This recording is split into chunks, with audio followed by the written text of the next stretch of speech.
Good morning. My name is Nadine Pienaar, and I've been worshipping at St. Francis of Assisi Waterkloof since 2013. My word this Advent is dream. In Job chapter 33, verses 14 to 15, we read, "For God does speak, now one way, now another, though no one perceives it. In a dream, in a vision of the night, when deep sleep falls on people as they slumber in their beds."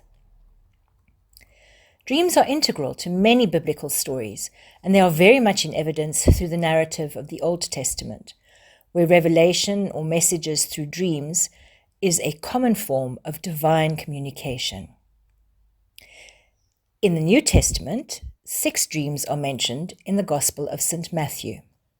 5 of those are part of the infancy narrative. Joseph has 4 dreams. The first tells him not to divorce Mary.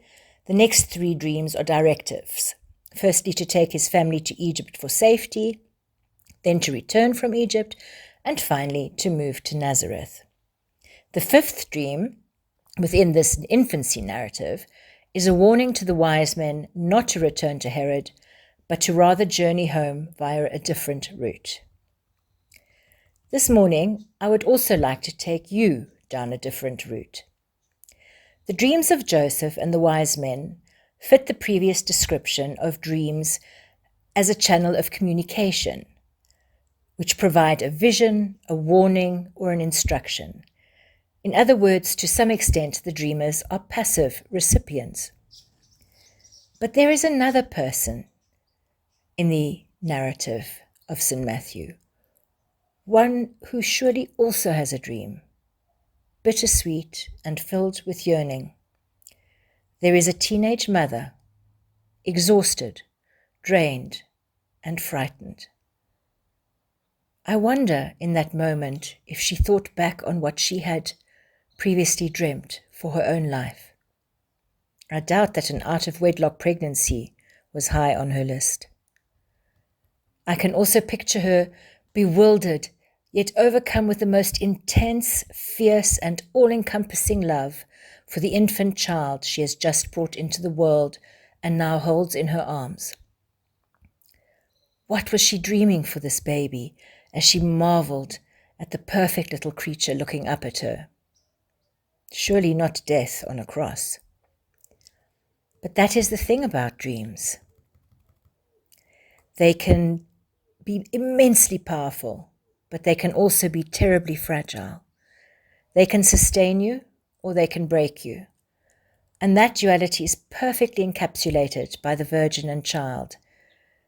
The image of Mary, the young mother, gazing adoringly at her baby, cannot exist without the image of an older Mary, grief-struck as she gazes in anguish as her son's life fades away on the cross. There is a well-known carol which speaks of this. The first verse states, "O little town of Bethlehem, how still we see thee lie. Above thy deep and dreamless sleep, the silent stars go by. Yet in the dark street shineth the everlasting light. The hopes and fears of all the years are met in thee tonight."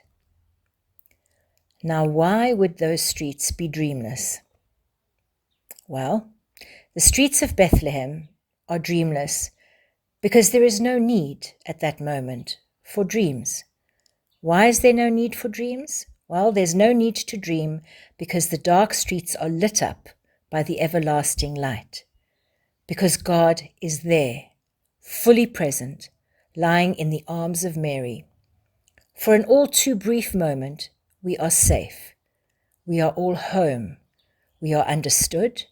We are no longer broken. We no longer need to dream because we are living the dream. Christ in the arms of Mary symbolizes the tearing down of the barriers between the spiritual and the physical realms.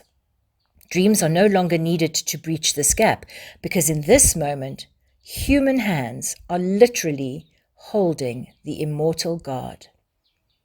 And therein lies our Advent dream, that despite the cruelty and brokenness of this world, we should remember that one day we will no longer need dreams to sustain us, nor will any of our dreams be destroyed so that they crush us. We will simply be with God, who is always and has always been Emmanuel, God with us, creation made whole. I wish you all a wonderful Advent and a very blessed Christmas.